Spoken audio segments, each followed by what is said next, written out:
Distinguished guests, ladies and gentlemen, first of all, I would like to thank Mr. Edmund O'Sullivan with your team for organizing this important event which revives all of our history during those years. And I hope, sir, that you will continue with this arrangement so that it gets engraved into the generation and the next generation to come. I'm honored to speak on behalf of the Ambassador of the Republic of South Africa, Her Excellency, Ms. Nosipho Jezile, and on behalf of the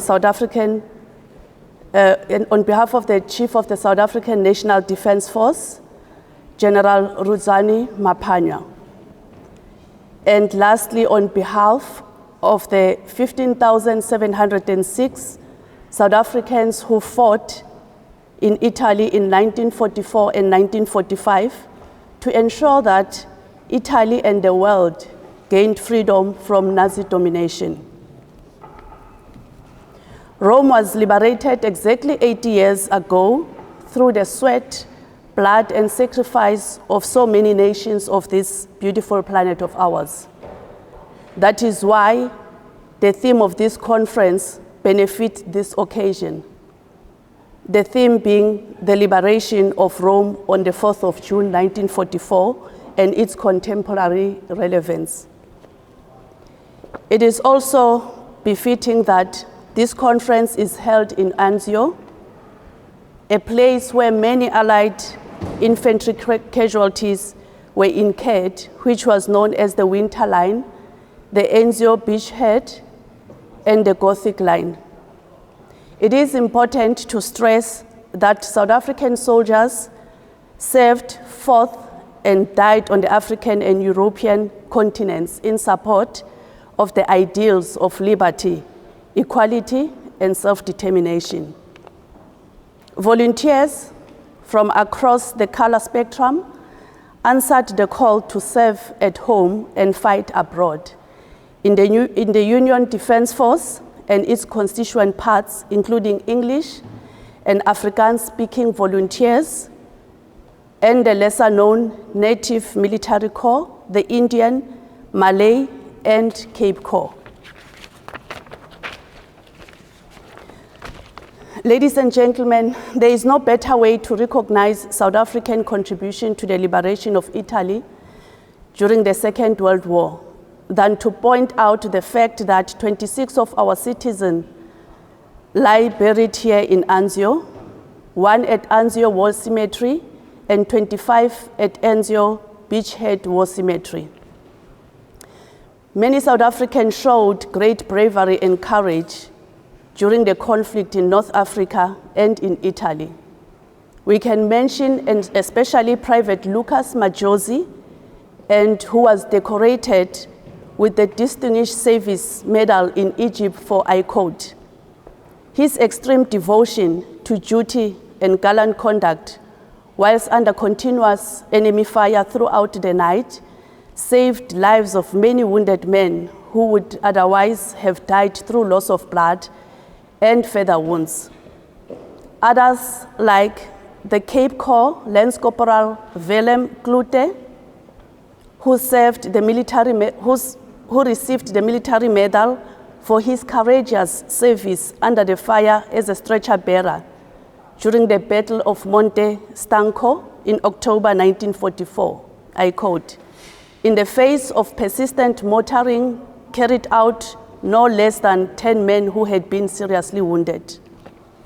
These men, serving once more at the Battle of Monte Sole in May 1945, will again rescue numerous fellow South Africans of 1st City Cape Town Highlanders Battalion, but not before being blinded by a sniper's bullet while carrying the wounded.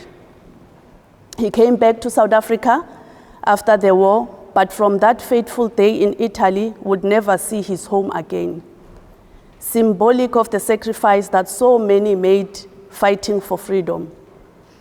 The ties between South Africa and Italy are strong and enduring. Nowhere is more apparent than in the fact that thousands of Italian prisoners of war were hosted in South Africa during the Second World War. Many of them chose to stay in South Africa after the war to start families and build businesses for liberation of the embattled Italian town of Mazzabotto and surrounding communities of Castiglione, Dei Pepoli, Montestanco, and Grisana Morandi. The Italian authorities renamed a road connecting them to the Bologna-Modena Highway to Via Sesta Divisione Sudafricana, translated to the 6th South African Armored Division.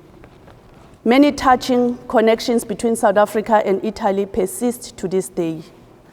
And events such as today, highlighting service, sacrifices, and liberation from oppression are valuable.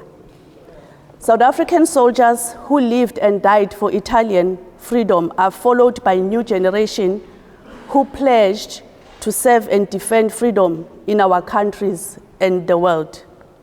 The commemoration of South Africa's contribution to the Second World War, and particularly the liberation of Rome and Italy for that matter, should in the coming years act as a clarion call for all South Africans to rediscover its diverse, inclusive, and all-encompassing military history.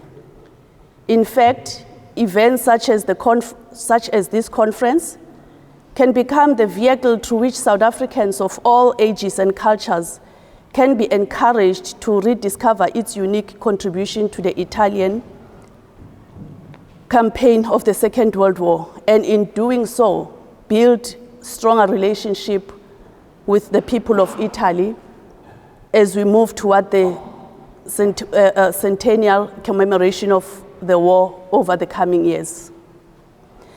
As a result of all these sacrifices, South Africa this year in 2024 marked or celebrated its 30th of democracy. We, the diverse people of the United South Africa, salute you. We will remember them. Thank you. Grazie.